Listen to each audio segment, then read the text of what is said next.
crystal chandeliers above me blurred into stars as I blinked back tears, my feet aching in the cheap heels I'd borrowed from my roommate. The marble floor of the Augustine Hotel ballroom gleamed like ice beneath hundreds of polished shoes, none of them mine. Not really. I didn't belong here. I knew it. They knew it. But I needed this job more than I needed pride. Champagne?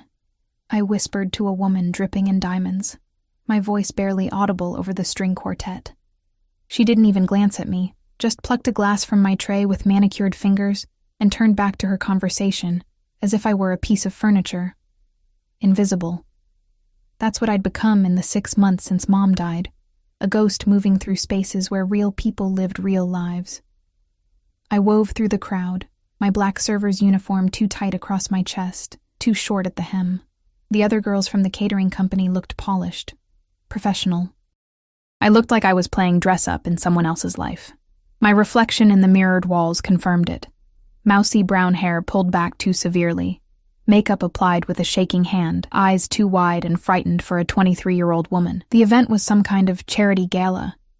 Rich people pretending to care about poor people while drinking $1,000 wine. I'd stopped listening to the speeches after the first hour.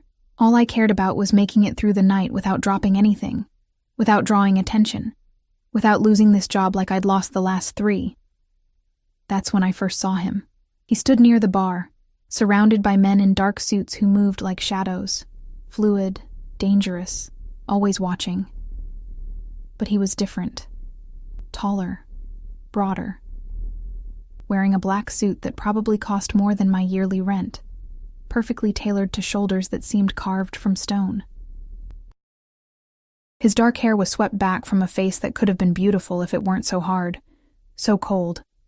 Sharp jaw, Roman nose, eyes like black ice scanning the room with the kind of assessment that made my skin prickle. Even from across the ballroom, I felt the air change around him.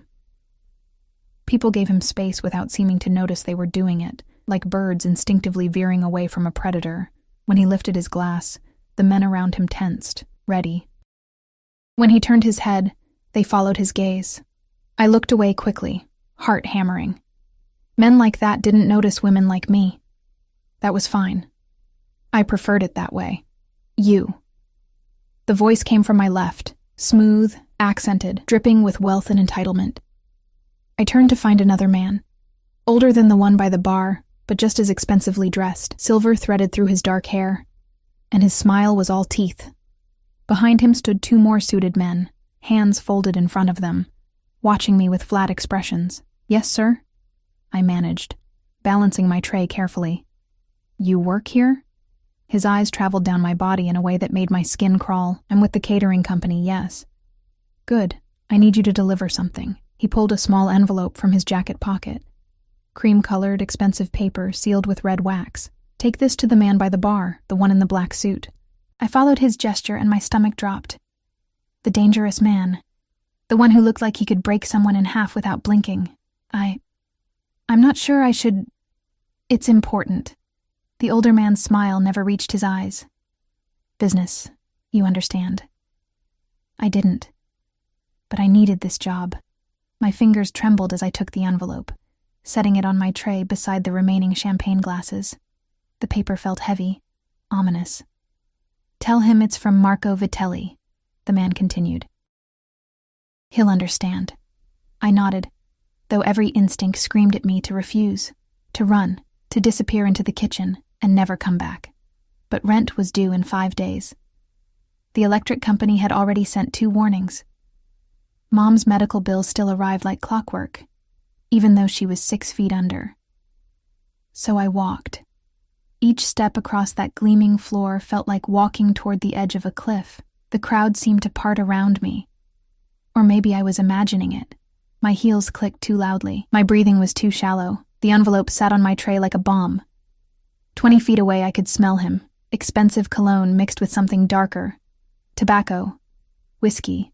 Danger. 15 feet. His men noticed me now. One of them shifted position, hand moving toward his jacket. 10 feet. He turned, and those black eyes locked onto mine. I froze. It was like being pinned by a spotlight. Every rational thought evaporated. He was more terrifying up close, not because he was ugly, but because he was beautiful in the way a blade is beautiful. Sharp, cold, deadly. A scar cut through his left eyebrow, pale against olive skin. His mouth was hard, unsmiling. "Sir?" My voice came out as a squeak. He didn't speak, just stared at me with an intensity that made my knees weak. I have something for you, from..." I glanced back at the older man, who was watching us with that same predatory smile. "From Marco Vitelli." Something flickered in those black eyes. Not quite emotion, more like recognition. Danger. One of his men stepped forward and plucked the envelope from my tray before I could blink. He examined it, then handed it to his boss with a slight nod. The dangerous man broke the seal with his thumb, never taking his eyes off me. He read whatever was inside in seconds, his expression unchanging. Then he looked at me again, really looked at me this time, like he was memorizing every feature, every flaw, every trembling breath. "Who are you?" His voice was deep, rough, with an accent I couldn't place. Italian, maybe. Russian. Something that spoke of old countries and older violence. "Nobody," I whispered. I work for the catering company. Your name." It wasn't a question. It was a command. And I was too frightened, too exhausted, too broken to do anything but obey. "Emma Chase." "Emma." He studied me for another long moment, and I felt naked under that gaze, stripped of every pretense. He saw exactly what I was, a scared girl playing at being an adult, drowning in debt and grief, one missed payment away from disaster. Then he dismissed me with a slight turn of his head. I stumbled backward, nearly dropping my tray. One of his men caught my elbow, steadying me or warning me. I couldn't tell which. Then I was moving through the crowd again, my face burning, my hands shaking so badly the remaining glasses rattled. I made it to the kitchen before my knees gave out. Locked myself in the staff bathroom and pressed my forehead against the cool tile, trying to remember how to breathe. What had I just done? What was in that envelope? Why had Marco Vitelli used me as his messenger? Why had that man looked at me like... I couldn't finish the thought. When I finally emerged, my supervisor was waiting with crossed arms and a disappointed expression I'd seen too many times before. "Emma, we need to talk." My heart sank. "You were specifically requested to serve the VIP section," she said, consulting her tablet. "But several guests complained you seemed distracted, nervous. One said you were shaking so badly you nearly spilled champagne on a $10,000 dress. I'm sorry, This is your third event with us." "You're just not working out," she sighed, already looking past me toward more competent employees. "Finish out the night, collect your pay, but don't come back for tomorrow's booking." Fired. Again. I swallowed the lump in my throat and nodded, because what else could I do? Beg, cry. Explain that I'd just been used as a pawn in something I didn't understand, that the weight of that black-eyed man's stare had rattled me to my core. The rest of the evening passed in a haze. I served drinks, collected plates, avoided looking at anyone directly, especially not toward the bar, where I could still feel those eyes watching me, even when I knew he'd left hours ago. It was past midnight when I finally escaped into the November cold, my thin jacket doing nothing against the wind that whipped off Lake Michigan. The catering company's van had already left, taking the other servers home. I'd missed it while collecting my final paycheck. $300 that would barely cover a quarter of what I owed. The bus stop was 2 blocks away. I started walking, heels clicking on concrete, breath fogging in the freezing air. Chicago at night was a different creature than Chicago by day, darker, sharper, full of sounds that made you walk faster. I was halfway down the second block when I heard the footsteps behind me. My pulse spiked. I walked faster, clutching my purse against my chest. The footsteps matched my pace. Not running, just following. "Emma Chase." I spun around, heart in my throat. Marco Vitelli stood under a streetlight, flanked by his 2 shadows. He looked different out here, away from the chandeliers and champagne. More predatory. His smile was gone, replaced by something colder. "That's quite a mess you've made, sweetheart." I don't understand." I just delivered a message. Did you read it? He stepped closer. No, I would never.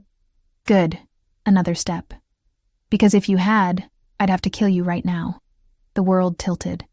This wasn't happening. This was Chicago, not some movie.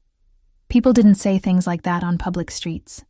But the gun one of his men pulled from his jacket looked very real. You delivered a declaration of war to Dante Moretti, Marco continued conversationally, like we were discussing the weather.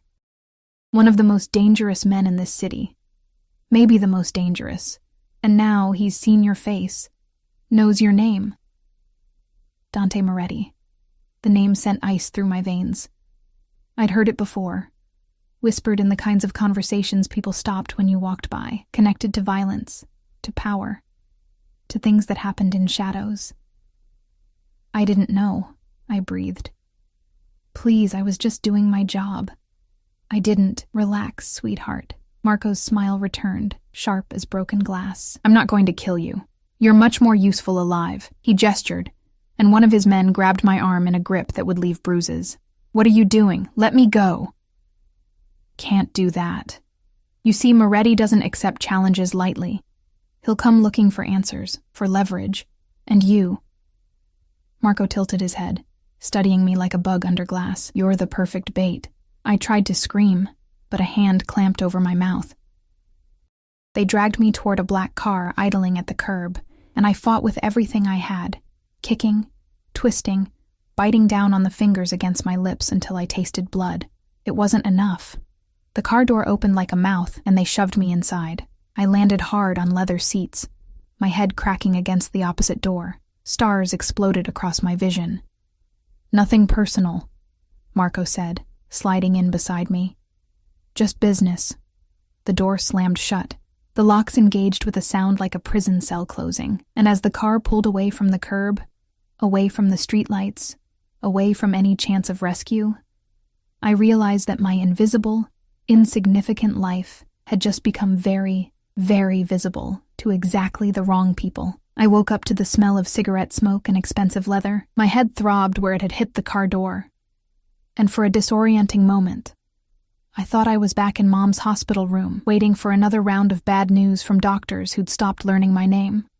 But hospital rooms didn't smell like cigars, didn't have floor-to-ceiling windows overlooking the Chicago skyline, didn't have armed men standing outside locked doors. I was lying on a burgundy velvet sofa in what looked like an office. All dark wood and darker intentions. My shoes were gone. My jacket, too. Someone had covered me with a blanket that probably cost more than my car, back when I'd had a car. She's awake. I jerked upright, immediately regretting it as pain lanced through my skull. One of Marco's men stood by the door, speaking into his phone with the kind of quiet authority that made my stomach clench. Where am I? My voice came out hoarse, frightened. What time is it? He ignored me, pocketing his phone and resuming his statue-like position. The message was clear. I wasn't worth acknowledging. I was cargo. Property. Bait. Bait for Dante Moretti. The memory crashed back. The envelope. Those black eyes. Marco's casual threat. You're the perfect bait. I pressed my palms against my eyes, trying to think through the panic. I needed to get out of here. Needed to run. Hide. Disappear into whatever cracks of the city would still have me. But the windows were too high. The door was guarded. And even if I could escape this room, I had no idea where I was, or how many more men waited outside. The door opened, and Marco Vitelli walked in like he owned the world. Maybe he did. He'd changed out of his tuxedo into casual slacks and a white shirt, sleeves rolled up to reveal forearms corded with muscle and marked with scars. He looked younger somehow, more dangerous without the formal veneer. Good morning, sweetheart. He settled into the chair across from me, crossing one ankle over his knee. Sleep well? Let me go. I hated how my voice shook. Please. I won't tell anyone. I'll leave Chicago. You'll never see me again. I'm sure that's true. He lit a cigarette, studying me through the smoke. But Moretti's already seen you, already knows your name. You think he'll just forget. Men like him don't forget anything. Then what do you want from me? Insurance. He leaned forward, elbows on knees, close enough that I could smell his cologne, something sharp and green that probably had an Italian name I couldn't pronounce. Moretti rejected my very generous offer last night. My proposal for territorial cooperation, that envelope you delivered, it was his last chance to avoid a war. War. The word hung in the air like smoke. I still don't understand what that has to do with me. Your leverage. He said it simply, like explaining basic math to a child. Moretti doesn't know you're here yet, but when he finds out I have the girl who delivered his death sentence, the girl he looked at like... Marco's smile turned knowing. Well, let's just say I noticed how he looked at you, Emma. How long he stared. That's not nothing. Not for a man like Dante Moretti. My chest tightened. It wasn't, I'm nobody to him. Maybe. Maybe not. Either way, he'll come for you. To eliminate a witness. To send me a message. To satisfy his curiosity. Marco shrugged. Doesn't matter why. What matters is that when he does, I'll be ready. He stood, grinding his cigarette into a crystal ashtray. You'll stay here, comfortable, safe, as long as you cooperate. And if I don't? His smile vanished. Then you stop being useful, and I don't keep useless things. The door closed behind him with a soft click that sounded like a coffin lid. 3 days passed like a prison sentence. They kept me in that office-turned-bedroom, bringing meals I couldn't eat and magazines I couldn't focus on. The windows didn't open. The door stayed locked. The guards rotated shifts with military precision, never speaking to me, never meeting my eyes. I was invisible again. But this time, the invisibility felt more like erasure. Like I was slowly disappearing into the expensive furniture and imported carpets, becoming just another possession in Marco Vitelli's collection. On the 4th day, everything changed. I was staring out the window, watching the city wake up in shades of gold and pink, wondering if anyone had noticed I was missing, when the shouting started. Distant at first, then closer. Gunshots cracked like thunder, and I threw myself behind the sofa, heart hammering against my ribs. More shots, breaking glass. Men yelling in Italian, in English, in languages I didn't recognize. The building shook. Or maybe that was just me, trembling so hard my teeth chattered. Then silence. Worse than the noise. The kind of silence that meant something terrible had finished happening. The door to my room exploded inward. I screamed, pressing myself against the wall, waiting for bullets or worse, but the men who poured in weren't Marco's. They wore different suits, moved with different energy. Military, precise, deadly. And behind them, filling the doorway like an eclipse, stood Dante Moretti. He looked like vengeance carved from marble. Blood spattered his white shirt. Not his, I thought wildly, because he moved without pain, without hesitation. His black eyes swept the room, cataloging exits, threats, me huddled in the corner like a terrified animal. Clear, one of his men said. Dante crossed to me in 3 strides. I flinched back, but there was nowhere to go, and then his hand was on my face. Rough, calloused, tilting my chin up so I had to meet those impossible eyes. Did they hurt you? His voice was low, controlled, but something violent simmered underneath. I shook my head, not trusting my voice. His thumb brushed my cheekbone, and I realized I was crying. When had I started crying? His jaw clenched, a muscle jumping beneath olive skin. Can you walk? Another nod. Then move. Now. He didn't wait for agreement, just wrapped one hand around my upper arm and pulled me toward the door. I stumbled, barefoot and disoriented, but his grip was iron. The hallway outside was a war zone. Bullet holes in the walls, blood on the marble floor, bodies I tried not to look at. Don't look, Dante said, as if reading my mind. Just walk. We moved through the carnage like ghosts, his men forming a protective circle around us. I heard sirens in the distance growing closer. Someone was shouting orders in rapid-fire Italian. The air smelled like gunpowder and copper. Outside, 3 black SUVs idled at the curb, engines running. Dante shoved me into the back of the middle vehicle, climbing in beside me.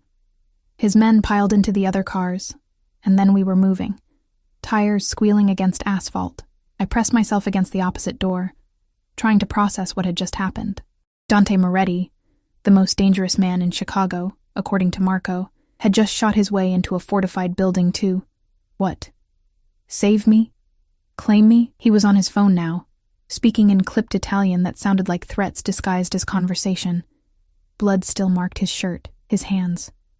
He'd killed people tonight, maybe a lot of people, because of me. The car stopped at a red light, and I made a decision born of pure panic. I yanked the door handle. Locked. Dante's hand clamped down on my wrist before I could try the window. Don't. Let me out. I pulled against his grip, desperate. I want to go home. I want... There is no home. He said it flat, factual, like announcing the weather. Marco knows where you live, your address, your work history, your mother's grave. Everything. His fingers tightened, not painful, but inescapable. You go home. You're dead within an hour. Then take me to the police. The police? He almost smiled. Sweetheart, almost. Half the CPD is on someone's payroll. You really think they'll protect you from Marco Vitelli? For me, the light changed. We started moving again. I stopped fighting. Because what was the point? I was out of moves, out of options, out of the fragile illusion that I controlled anything about my life. Where are you taking me? Somewhere safe. Why? I turned to face him fully, searching that hard face for any hint of humanity. Why did you come for me? Marco said. He said you'd use me as a message. Kill me to prove a point. Dante's expression didn't change, but something dark flickered in his eyes. Marco Vitelli is a fool who mistakes cruelty for strength. He released my wrist, leaving red marks I'd feel for days. You delivered his declaration of war. That makes you his messenger. Under the old codes, messengers are protected. Old codes, I repeated numbly. Rules. Even monsters have rules. He pulled out another phone. This man seemed to have an endless supply. And typed something one-handed. You'll stay with me until this is resolved. Resolved? What does that mean? It means Marco dies, or I do. He said it like discussing dinner plans. Either way, you'll be free. The SUV pulled into an underground garage, fluorescent lights flickering overhead. We descended deeper into the earth, past rows of expensive cars, until we reached a level marked private. The vehicle stopped in front of an elevator flanked by 2 more armed men. Dante climbed out, then waited, actually waited for me to follow. Like I had a choice. Like this was anything other than trading one prison for another. The elevator required a key card and a fingerprint. It rose so smoothly I barely felt the movement, my ears popping as we climbed floor after floor. When the doors opened, I stepped into a penthouse that made Marco's office look like a motel room. Windows wrapped around 3 walls, offering a panoramic view of Chicago at dawn. The floors were dark hardwood, the furniture all clean lines and muted colors. Art I didn't recognize hung on the walls. Probably originals, probably worth more than I'd make in 10 lifetimes. This way. Dante led me down a hallway to a bedroom that was bigger than my entire apartment. King-sized bed, walk-in closet, bathroom with a tub that could fit 3 people. Everything in shades of cream and gold that somehow didn't feel warm. You'll stay here, he said, gesturing around like he was showing me a hotel room, not a gilded cage. There are clothes in the closet. My assistant will bring more in your size tomorrow. Don't try to leave. The elevator won't work without authorization, and the stairwells are monitored. So I'm a prisoner? You're protected. He moved closer, and I forced myself not to retreat. There's a difference. Is there? For the first time since the ballroom, something almost like interest crossed his face. You're not what I expected. What did you expect? Fear. Gratitude. Tears. His head tilted slightly, studying me. You're frightened, but you're angry too. That's unexpected. I laughed, a sound with no humor in it. My mom died 6 months ago. I've been fired from 7 jobs. I'm drowning in medical debt. And now I'm caught in a war between 2 criminals because I delivered the wrong envelope. I met his eyes, refusing to look away. Anger is all I have left. Something shifted in his expression. Not softness exactly, but recognition. like he understood what it meant to have nothing left but rage. "Get some rest, Emma Chase." He turned toward the door. "Tomorrow, we'll talk about what happens next. Will you answer my questions?" He paused in the doorway. "Depends on the questions." "Why did you look at me like that, at the gala? Like you?" I couldn't finish. Couldn't name what I'd seen in those black eyes. Dante was quiet for so long, I thought he wouldn't answer. Then, "Because you reminded me of someone. Someone I failed to protect." "Who?" But he was already gone, the door closing with a soft click that sounded too much like all the other doors that had closed in my life. Final, absolute, leaving me alone in another beautiful room that felt like a tomb. I sank onto the bed, still wearing my ruined server's uniform, and finally let myself cry, not for what had happened, but for what was coming. Because men like Dante Moretti didn't save people out of kindness. They collected debts, demanded payment, and whatever price he'd eventually ask, I knew I couldn't afford it. Outside the windows, Chicago blazed with morning light, indifferent and eternal. Inside this golden cage, I was already learning to recognize the sound of my own heartbeat, fast, frightened, furious, and the heavier, slower rhythm of footsteps in the hallway beyond my door. Watching, waiting, protecting or possessing, I couldn't tell which. Maybe there was no difference after all. I didn't sleep. How could I, knowing that armed men stood outside my door, that somewhere in this fortress, Dante Moretti was planning his next move in a war I'd accidentally started. Instead, I paced the length of the bedroom until my bare feet ached, then stood at the windows watching the city transform from dawn to daylight. From up here, Chicago looked beautiful, clean, safe. The people moving through the streets below had no idea what happened in penthouses and warehouses, in the spaces between legal and lethal. They went to work, grabbed coffee, complained about traffic. Normal problems, normal lives. I wanted to hate them for it. Instead, I just missed being one of them. Around 9, there was a soft knock at the door. I spun around, heart racing, but it wasn't Dante. A woman entered, early 50s, elegant in tailored black pants and a silk blouse, her dark hair pulled back in a sleek bun. She carried several shopping bags, all from stores I'd only window shopped at in my previous life. Miss Chase. Her accent was slight, refined. "I'm Teresa, Mr. Moretti's assistant. I've brought you some essentials."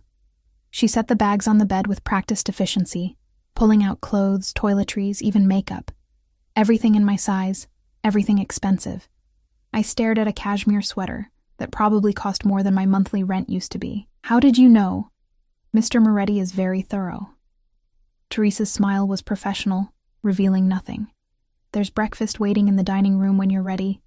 I suggest you eat. He doesn't like to be kept waiting." She left before I could ask what he wanted, closing the door with that same soft click that was starting to drive me insane. I showered in the obscenely luxurious bathroom, scrubbing away 4 days of fear and captivity until my skin turned pink.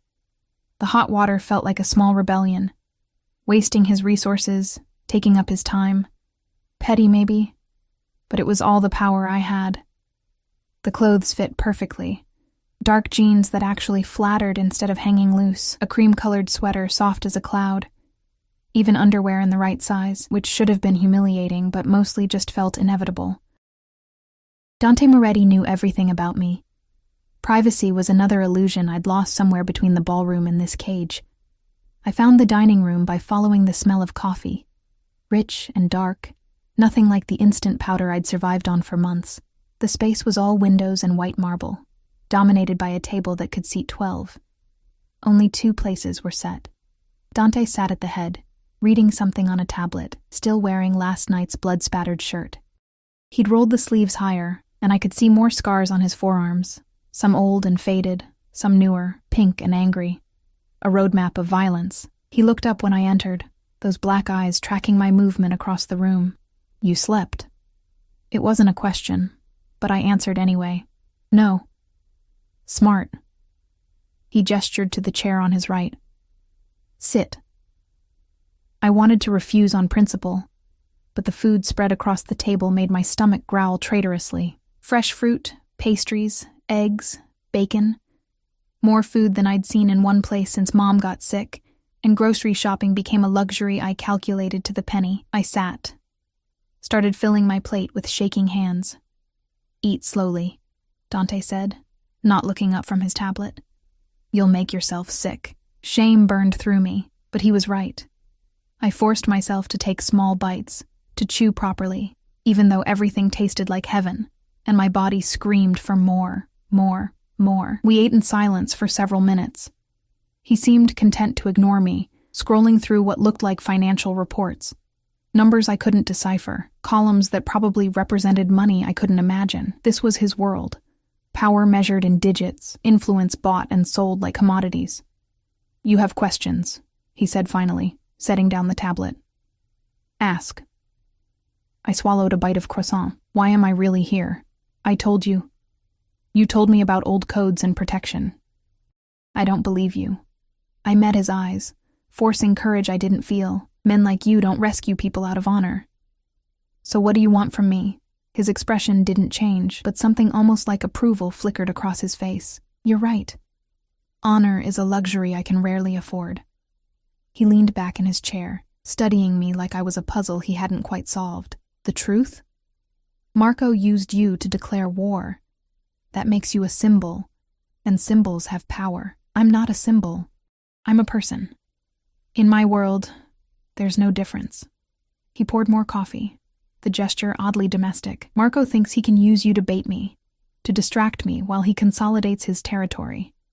He's wrong, but as long as he believes it, you're valuable." "Valuable how?" "Alive. You're leverage I hold instead of him.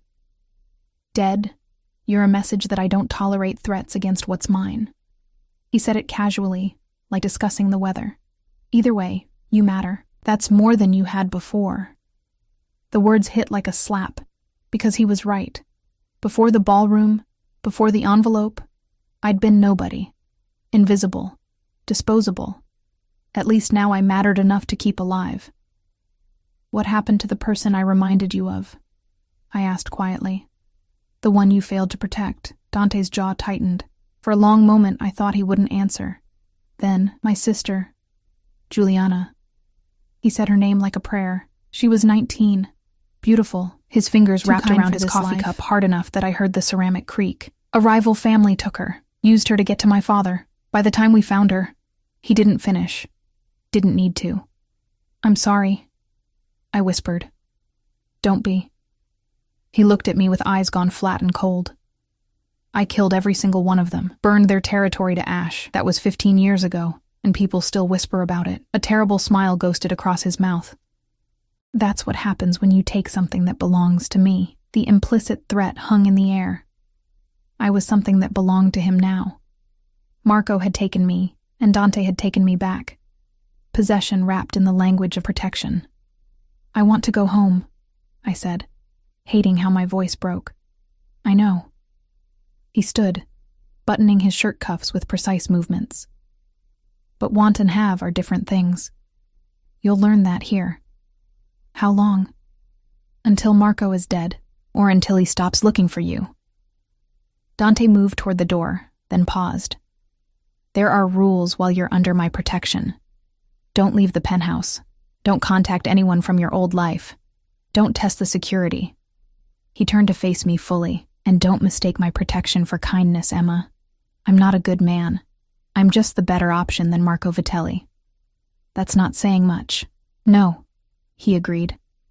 "It's not." He left, and I was alone again with the remains of breakfast and the weight of my new reality. Days blurred into a week, then 2. I existed in a strange limbo, comfortable but captive, safe but suffocating. Teresa brought me books, clothes, anything I asked for except freedom. The penthouse became my entire world, 50 floors above the city, but might as well have been a different planet. Dante was often gone, disappearing for hours or days at a time.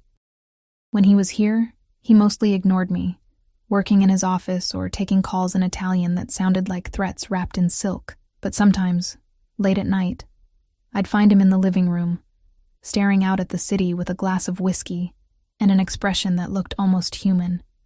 I learned his routines. Coffee at 6, black and bitter. Calls to his various lieutenants throughout the morning. Gym at noon. I could hear the rhythmic thud of fists against a heavy bag somewhere in the penthouse. More calls. More meetings. Dinner at 8 when he was home, always perfectly prepared by a chef I never saw. And he learned mine. How I curled up in the window seat with books I couldn't focus on. How I avoided mirrors because seeing myself in borrowed clothes in a borrowed life made everything worse. How I woke up at 3 a.m. from nightmares about gunfire and blood, gasping in the dark. The third time I woke up screaming, he appeared in my doorway like a shadow made solid. Nightmare? He leaned against the doorframe, wearing only pajama pants, his torso a canvas of more scars and ink I'd only glimpsed before. I pulled the blanket up to my chin, suddenly aware I was wearing only a tank top and shorts. I'm fine. You're not. He crossed to the bed, moving with that predatory grace that made my pulse spike. You haven't been fine since the ballroom. Whose fault is that? Mine, Marco's, your own, for being in the wrong place. He sat on the edge of the mattress, close enough that I could smell his cologne, the same scent from that first night, now familiar in a way that felt dangerous. Blame doesn't change the situation. Then what does? Time. Adaptation. His eyes found mine in the darkness. Acceptance. You want me to accept this? Accept being your prisoner? I want you to stop fighting what you can't change. His hand reached out, and I flinched. But he just tucked a strand of hair behind my ear, the gesture almost gentle. You're exhausting yourself. And for what? Tears burned behind my eyes. I had a life. It wasn't much, but it was mine. That life is gone, Emma. Mourn it if you need to, then move forward. Forward to what? I demanded. What happens when Marco's dead? Do you just let me go? Put me back in my shitty apartment with my shitty jobs and pretend none of this happened? Dante's expression shifted into something I couldn't read. Is that what you want? I want to not be a pawn in your war. I want to matter because I'm a person, not because I'm useful. The words came out harsh, raw. I want someone to see me as more than leverage, or a symbol, or a fucking mistake. I see you. The words hung between us, weighted with meaning I didn't dare examine. His hand was still in my hair, thumb brushing my temple in a rhythm that matched my racing heartbeat. You see a problem to solve, I whispered. Maybe at first. His voice dropped lower, rougher. Not anymore. I should have pulled away, should have reminded myself, that this was Stockholm Syndrome. That captivity bred false intimacy, that he was a monster who'd killed for less than looking at him wrong. But I didn't move. Couldn't move. Because for the first time in 6 months, someone was really looking at me. Not through me. Not past me. At me. This is a mistake, I breathed. Yes. He leaned closer, and I could feel the heat of him, the danger. But I've made worse. His phone buzzed. Then again. Then started ringing with an urgency that shattered the moment like glass. Dante pulled back, his expression shuddering. He checked the screen, and something dark crossed his face. Get dressed. Now. What's wrong? Marco knows you're here. He was already moving toward the door. All business again. He's making a move tonight. You need to be ready. Ready for what? He paused in the doorway, backlit by the hallway light, looking every inch the dangerous man he was. For war, Emma. The kind you can't hide from anymore. Then he was gone, shouting orders in Italian, and the penthouse exploded into controlled chaos. Men I'd never seen before materialized from nowhere, checking weapons, coordinating positions. The safe haven I'd grown reluctantly accustomed to, transformed into a fortress under siege. I dressed with shaking hands, jeans, boots, the warmest sweater I had. If we had to run, I wanted to be ready. If we had to fight, no. I couldn't think about that. Teresa appeared, pressing something cold and heavy into my hands. A phone. What? Memorize this number. She pointed to a contact labeled simply D. If you get separated from Mr. Moretti, you call this, only this. Understand? I nodded, pocketing the phone. Good girl. She squeezed my shoulder once, the first real warmth anyone had shown me in this place. Stay close to him. He'll keep you safe. How do you know?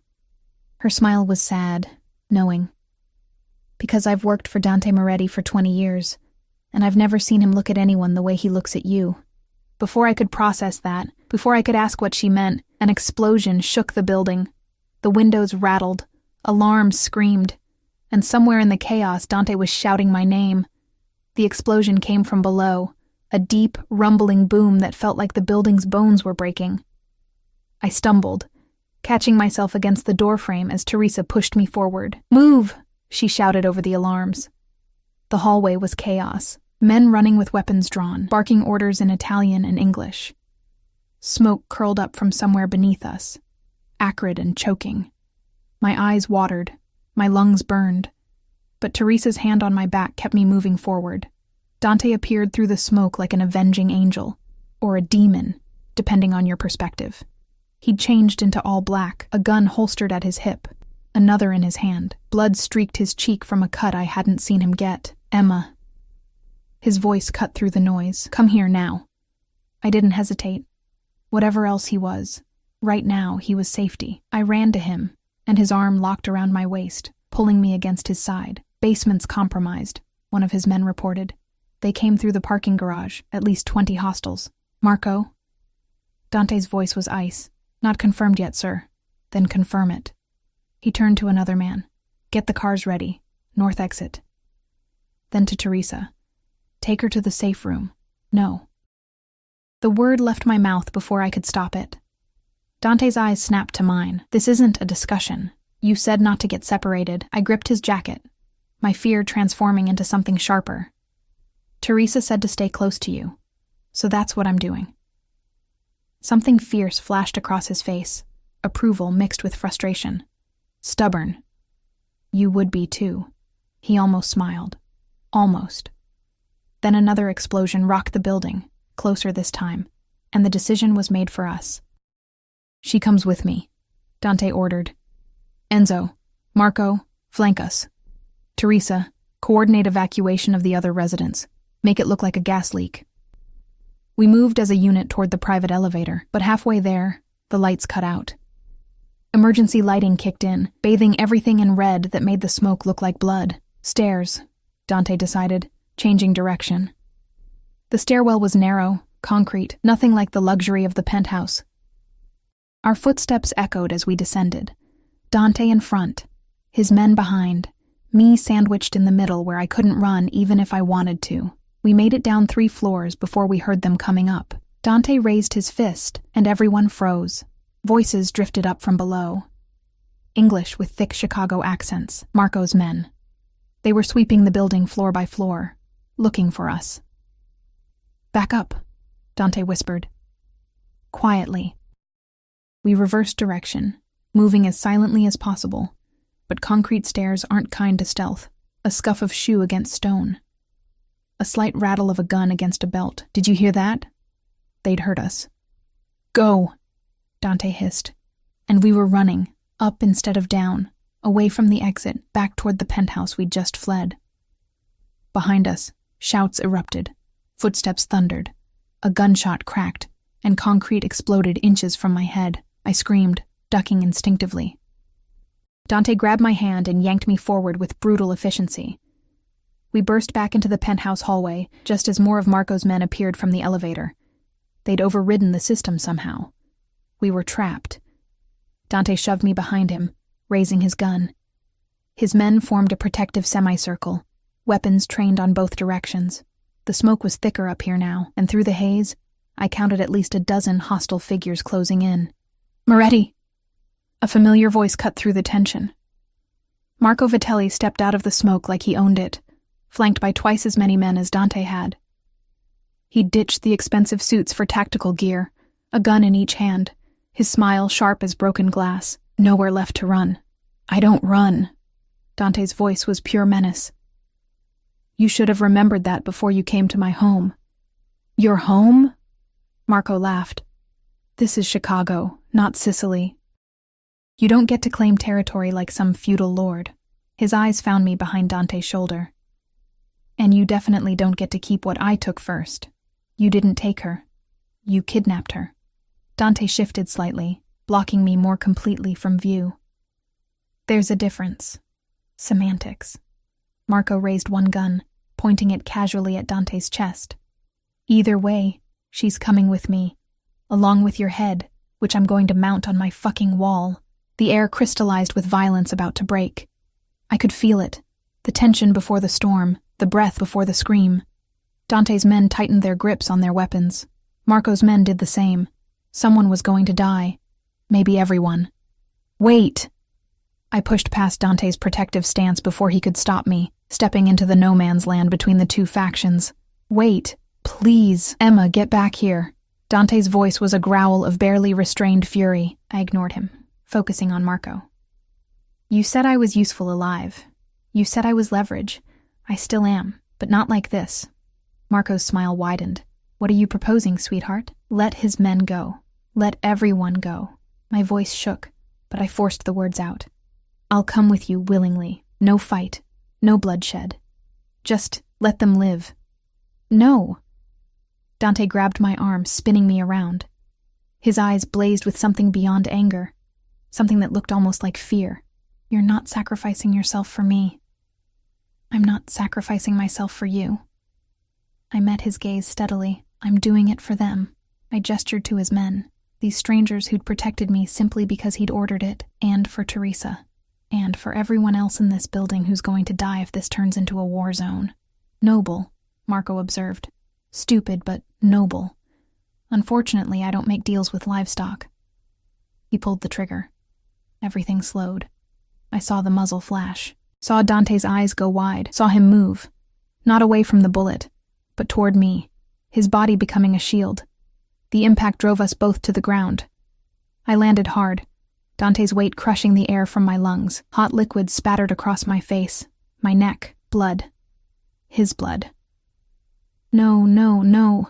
I tried to push him off, to see where he was hit, but he was already moving, rolling us behind a marble pillar as more gunshots erupted. The penthouse became a battlefield, the carefully cultivated elegance shattered under bullets and blood.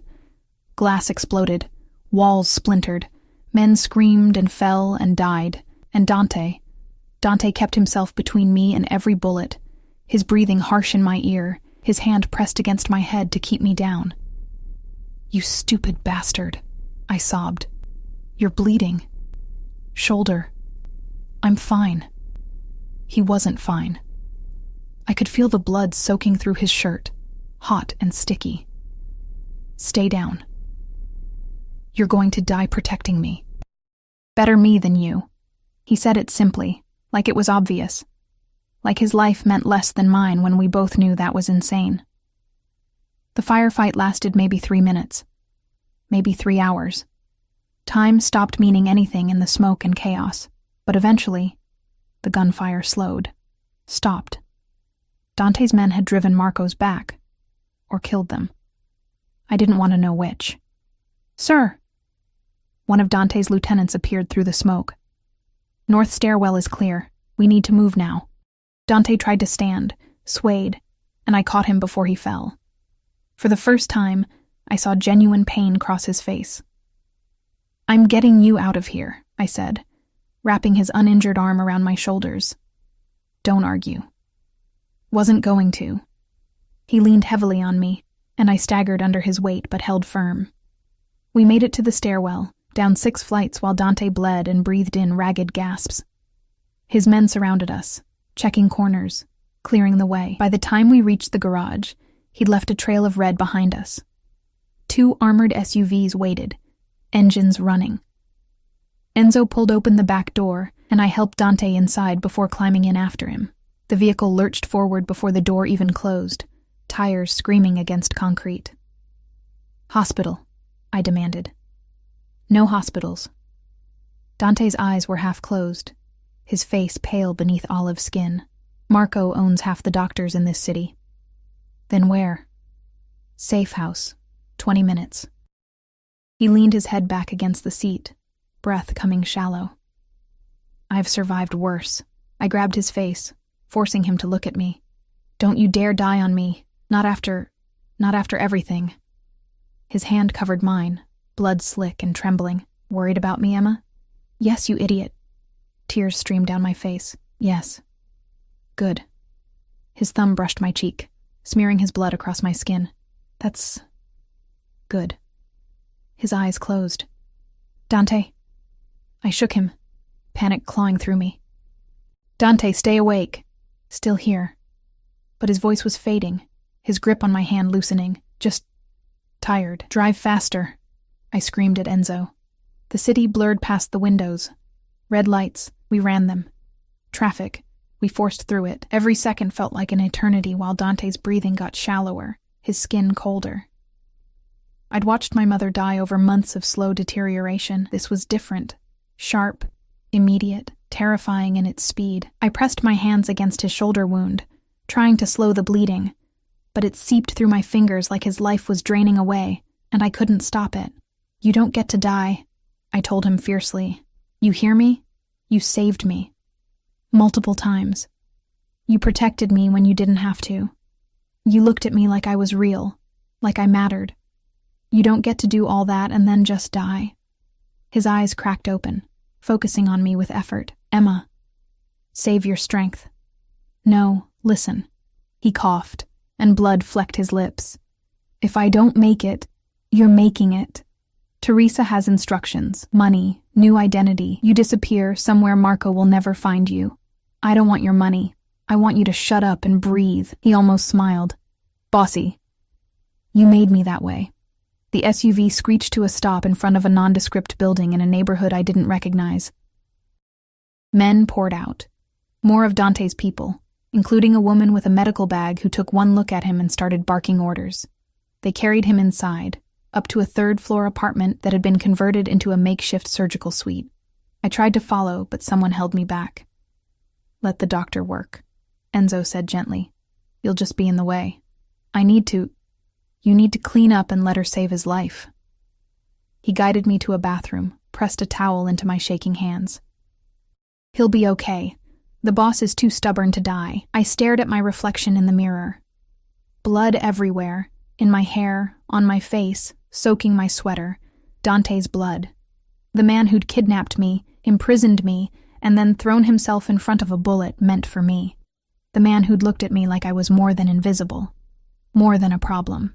More than leverage in a war, like I was someone worth dying for. I cleaned up mechanically, washing away the blood, changing into clothes someone provided. Then I sat in the hallway outside the surgical room, knees pulled to my chest, and waited. Hours passed. The doctor emerged twice for supplies, her expression grim but focused. Enzo brought me coffee I didn't drink.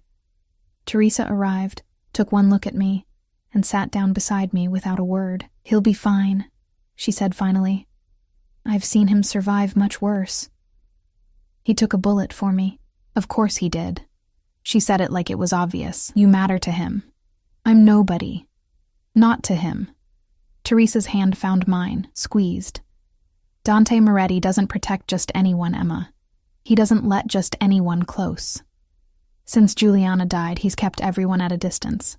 Until you. I don't understand why. Neither does he, I think. But it doesn't make it less real. The surgical room door opened. The doctor stepped out, peeling off bloody gloves, exhaustion etched into every line of her face. He's stable, she announced, and I could breathe again. The bullet missed the major arteries, but he lost a lot of blood. He'll need rest. Lots of it. Can I see him? She hesitated, then nodded. 5 minutes. He's sedated, but he's been asking for you. I stood on shaking legs and entered the room. Dante lay on a hospital bed that looked too small for his frame, bandages wrapped around his bare shoulder and chest, an IV in his arm. His eyes were closed, his face peaceful in a way I'd never seen while he was conscious. I pulled a chair close to the bed and took his hand, the one without the IV. His fingers twitched, then tightened around mine. Emma. My name was barely a whisper. I'm here. His eyes opened, unfocused from the drugs, but finding me anyway. You're safe. Because of you. I brushed hair back from his forehead, the gesture intimate in a way that should have scared me. You almost died protecting me. Worth it. His thumb moved against my palm, a slow caress. You matter, Emma. Don't you understand? You matter. So do you, I whispered. He smiled. A real smile. soft and almost boyish, nothing like the hard man who ruled through fear. Dangerous words. You've been dangerous from the moment I met you. True. His eyes were closing again, the sedation pulling him under. Stay. Please. I'm not going anywhere. Promise. I promise. He fell asleep with his hand still wrapped around mine, and I sat there in the quiet aftermath of violence, watching him breathe, feeling the steady beat of his pulse against my fingers. Somewhere in the city, Marco Vitelli was planning his next move. Somewhere, the war was still raging. But in this room, in this moment, there was only the two of us. A mafia boss, and the woman he'd saved, connected by something neither of us could name, but both of us could feel. And for the first time since my mother died, I didn't feel invisible. I felt seen, protected, wanted. Dangerous feelings for a dangerous man. But as I sat there holding his hand, watching the rise and fall of his chest, I couldn't bring myself to care about the danger anymore. 3 days passed in that safe house, while Dante healed and the city held its breath. I barely left his side. The doctor had said rest and monitoring, so I appointed myself his guardian, making sure he took his medication, changing his bandages, forcing him to eat even when he claimed he wasn't hungry. It gave me purpose in a situation where I had no control, something to do besides think about how close I'd come to watching him die. How much that would have destroyed me. Teresa came and went with updates I didn't fully understand. Marco had gone to ground after the failed attack, but his men were still out there, still hunting. The CPD was investigating the gas explosion at Dante's building.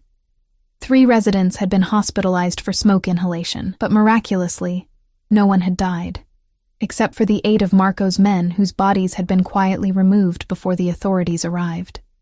On the 4th morning, I woke in the chair beside Dante's bed, my new sleeping arrangement, to find him watching me. You look terrible, he said, his voice still rough but stronger. You were shot. I'm allowed to look terrible. I sat up, stretching muscles that ached from too many nights in that chair. How do you feel? Like I was shot. He shifted, wincing, but alive. Thanks to you. Thanks to your doctor. I just sat here. You stayed. His hand found mine on the blanket. That's not nothing. We'd been doing this dance for days. These moments of startling honesty followed by retreat into safer territory, but something had shifted after the attack. The walls between captor and captive had crumbled, leaving something rawer, more real, more dangerous. Dante, I started, then stopped, unsure how to voice what I'd been thinking for 72 hours straight. Why did you do it? Really? You could have let Marco shoot me. It would have ended everything. No. His grip tightened on my hand. It would have started something far worse. I don't understand. He was quiet for a long moment, his thumb tracing circles on my palm. When Juliana died, I swore I'd never let anyone close again. Never care about anyone who could be used against me. It's worked for 15 years. His eyes met mine, and I saw something vulnerable there. Something that looked like fear. Then you walked into that ballroom, all terrified courage and invisible anger, and I couldn't look away. My breath caught. I told myself it was just recognition. You reminded me of her. Same age, same fragility wrapped around hidden strength. But it wasn't that. He pulled my hand to his chest, right over his heart. I could feel it beating, strong and steady beneath bandages and damaged skin. It was you, Emma. Just you. I'm nobody, I whispered. But the words felt hollow now. You keep saying that. Keep believing it. He sat up with effort, ignoring my protest, until we were face to face. But you're wrong. You delivered a declaration of war to the most dangerous man in Chicago without flinching. You offered yourself to Marco to save my men. You stayed by my side through a firefight when you could have run. You held my hand while I bled and told me I didn't get to die. His free hand cupped my face, rough and gentle. That's not nobody, Emma. That's someone extraordinary who's been told she's worthless for so long she started to believe it. Tears spilled down my cheeks. I don't know how to be extraordinary. You already are. He leaned closer, and I could smell him. Antiseptic and blood and that cologne that had become synonymous with safety. The question is, Whether you'll let yourself believe it, and if I do, my voice broke. What then? You're still a mafia boss. I'm still the girl who got caught in your war. We're still impossible. Maybe. His forehead touched mine, and I felt the tremor in his breath. Or maybe impossible is just another challenge to overcome. That's insane. Most of my life is insane. He smiled, and it transformed his face into something almost boyish. What's one more impossibility? I should have pulled away. Should have reminded us both about Stockholm Syndrome and power imbalances, and all the very good reasons why falling for your captor was a terrible idea. Instead, I kissed him. It was soft at first, tentative, testing. His lips were warm despite the pallor of blood loss, and he tasted like the coffee I'd forced on him an hour ago. For a heartbeat, he froze, surprised. Then his hand slid into my hair, and he kissed me back like I was air, and he'd been drowning. The kiss deepened, became something desperate and hungry. Weeks of tension, of fear, of denying what had been building between us exploded into this moment. His good arm wrapped around my waist, pulling me closer despite his injuries. I tried to be careful, tried not to hurt him, but he made a sound low in his throat that had nothing to do with pain. Emma. My name was a prayer on his lips. If we do this, there's no going back. I don't want to go back. I kissed him again, tasting the truth in my own words. I don't want to be invisible anymore. I don't want to be afraid. I just want... What? His hand cradled my face like I was something precious. What do you want? You. The admission felt like jumping off a cliff. I want you. Even though it's crazy. Even though you're dangerous and impossible and I should run as far and fast as I can. I want you. His smile was pure male satisfaction. Then you have me. A knock on the door shattered the moment. We pulled apart as Enzo entered, his expression grim. Boss, we have a problem. Dante's demeanor shifted instantly, from tender to terrifying in a heartbeat. What kind of problem? Marco. He's requested a sit-down, neutral territory, says he wants to negotiate terms. It's a trap. I said it before thinking, but Dante nodded. Of course it's a trap. The question is what kind. He turned to Enzo. When and where? Tonight. Millennium Park. Says to bring the girl or there's no deal. My stomach dropped. He wants to trade me. He wants to kill me and take you. Dante's voice was ice. Standard play. We meet, he ambushes us, eliminates the competition, so we don't go. I gripped his hand. We stay here. We wait him out, and he burns down half the city looking for us. Dante shook his head. No, this ends tonight. One way or another. You're not well enough. I'm well enough to end this. He stood, swaying only slightly, and started pulling on clothes with grim determination. Enzo. Gather everyone. Full tactical. I want snipers on every rooftop within 500 yards. Marco wants war. I'll give him one he can't survive. Dante, please. I caught his arm, desperation making me bold. Don't do this. Not for me. He turned, cupping my face in both hands. Especially for you. Marco took you once, terrorized you, nearly killed you in my own home. That debt gets paid, Emma, in blood. And if you die paying it, then you disappear. New name, new life, far from Chicago. Teresa has everything arranged. He kissed my forehead, gentle despite the violence in his eyes. But I'm not planning to die. I'm planning to win. Millennium Park at night was beautiful and eerie. The bean sculpture reflecting distorted lights, empty pavilions echoing with the sound of our footsteps. The city sparkled around us, oblivious to the showdown about to happen in its heart. Dante had insisted I wear a bulletproof vest under my coat. I'd insisted on coming at all, despite his protests.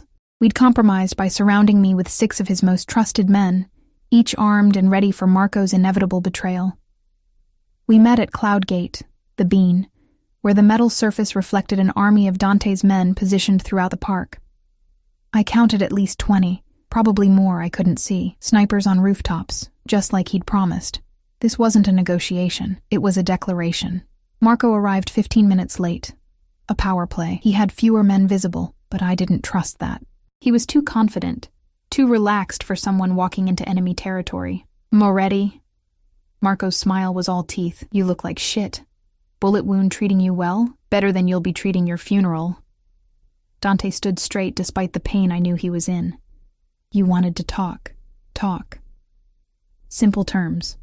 Marco's eyes slid to me, and I felt Dante tense beside me. You give me the girl. I give you your life. You leave Chicago. I take your territory. Clean. Easy. Counter-proposal. Dante's voice was dead calm. You leave Chicago in the next 6 hours or I kill you and everyone you've ever loved. Clean. Easy. Marco laughed. You don't have the numbers for that anymore. I've been recruiting while you've been playing nurse to your little pet. Numbers don't mean much when you have the right leverage. Dante pulled out his phone, tapped something, and turned the screen to face Marco. The color drained from Marco's face. I couldn't see what was on the screen, but Marco's reaction told me everything. You're bluffing. Am I? Dante pocketed the phone. Your daughter. Maria, isn't it? 17. Safe at that private school in Connecticut, except she's not there anymore, is she? My men picked her up 3 hours ago. She's comfortable, unharmed, watching movies in a secure location. His smile was a blade, exactly like you did with Emma. Except Emma was innocent. Your daughter? She's leverage. Just like you taught me. You son of a bitch. Marco's hand moved toward his gun. 20 red dots appeared on his chest, laser sights from snipers I couldn't see. I wouldn't. Dante's voice dropped to a lethal purr. I've got 50 men in this park, Marco, all of them ready to end you. The only reason you're still breathing is because I'm giving you a choice. What choice? Leave, tonight. Take your men, leave Chicago, and never come back. Do that, and your daughter goes home safe tomorrow morning. Dante stepped closer, and I saw Marco actually flinch. Or stay, and find out what happens when you take something that belongs to me. The air crystallized with tension. Marco's men shifted nervously. Dante's remained perfectly still, waiting for the order. You've gone soft, Marco spat. Over some worthless girl. Your father would be ashamed. My father is dead. I killed him myself for less than what you've done. Dante's hand found the small of my back. Possessive, protective. And Emma isn't worthless. She's mine. That makes her the most valuable thing in this city. Something in Marco's expression crumbled. He'd lost, and he knew it. The bluff, the bravado, the attempted power play, all of it meaningless against Dante's absolute certainty. 6 hours, Marco said finally, defeated. 4. I'm feeling generous. Dante's smile was cold. And Marco? If I ever see you again, if I ever hear you're within 100 miles of Chicago, your daughter dies slow. Understood? Marco nodded once, sharp and bitter, then turned and walked away. His men followed, their guns lowering, their shoulders slumped. We'd won. I waited until they were out of sight before I let myself breathe. Did you really kidnap his daughter? Of course not. Dante guided me toward the waiting SUVs. Maria's at school, safe and clueless. But Marco doesn't know that, won't risk calling the bluff when his own tactics are used against him. You lied. I protected what's mine. He stopped, turning to face me fully. I would do far worse to keep you safe, Emma. Lie, cheat, kill. Whatever it takes. That should terrify me, does it? I thought about it. Really thought about the man standing before me. Dante Moretti, mafia boss, killer, criminal. The man who'd taken a bullet for me, who'd declared war to protect me, who looked at me like I was the answer to a question he'd been asking his whole life. No, I said finally. It doesn't. Maybe it should. But it doesn't. His expression softened into something I'd only glimpsed in private moments. Then come home with me. Not as a captive. Not as leverage. As mine. You're what? Whatever you want to be. My woman. My partner. My reason for being less of a monster. He pulled me close, careful of his injuries, his forehead resting against mine. I'm not good, Emma. I'll never be good. But I can be better. For you. I kissed him there in the shadow of the bean. in the heart of the city that had tried to break us both, and I felt something click into place. This was insane, impossible, a fairy tale written in blood and bullets. But it was mine. "Take me home," I whispered against his lips. "Which one?" His smile was soft, genuine. "I have several. Whichever one has you in it." 6 months later, I stood in the window of Dante's rebuilt penthouse, our penthouse now, watching the city wake up in shades of gold and pink, the same view I'd stared at as a captive. But everything was different now. I was different. The medical bills were gone, paid off within a week of Marco's exile. My mother's grave had a proper headstone now, white marble with fresh flowers delivered weekly. I'd gone back to school, business management, because Dante's empire needed someone who understood numbers, and I'd discovered I was good at it. I wasn't invisible anymore, wasn't nobody. I was Emma Moretti.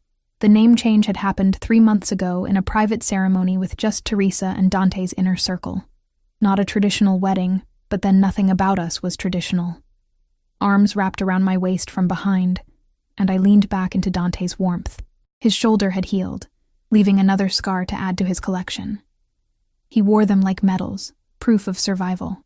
"Morning," he rumbled against my neck. "Morning." I turned in his embrace, studying his face in the early light. Still hard, still dangerous, but softer around the edges when he looked at me. "Teresa called. She needs us at the office by 10. We have time." His hand slid under my silk robe, one of dozens he'd bought me, each more expensive than the last. "I can think of better ways to spend the morning than spreadsheets," I laughed, swatting his chest. "You're insatiable. Only for you." He kissed me slow and deep, and I felt the truth of it in every touch. Dante Moretti loved me, fiercely, possessively, absolutely. And I loved him the same way, despite everything logic said about Stockholm Syndrome and power imbalances. Some loves were too big for logic. The news played on the TV in the background. Something about a major gang bust in New York. Arrests made. Territory seized. Marco Vitelli's name appeared in the ticker. He'd tried to establish himself in new territory and failed spectacularly. "You knew," I said, pulling back to look at Dante. "You knew he'd fail in New York. I may have made some calls, informed some people about his presence, suggested he might be vulnerable."